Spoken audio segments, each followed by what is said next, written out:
आप लोग गल्फ खेलने के लिए आए हैं इधर? गल्फ नहीं, इसे गोल्फ कहते हैं। अब गल्फ खेलो या गोल्फ खेलो, हमारे लिए तो हर गोरा अंग्रेजी है। ये अली, तुझे पता है कौन है? Vikram Rathore, golf champion.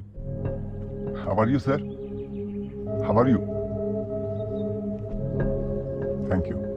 आपने आते ही मुझे एक चीज सिखा दी आज, कि चैंपियन बनने के बाद किसी से हाथ नहीं मिलाना। चैंपियन बनोगे तब ना। ये कोई चड्डियां बेचने का बिजनेस नहीं है कि कस्टमर के सामने गिड़गिड़ा लिए और बिक गई। ये गोल्फ है, हम अमीरों का खेल। तू जैसा गरीब अपनी एक किडनी बेचेगा ना, उसका एक क्लब आएगा। क्लब समझता है? Golf stick.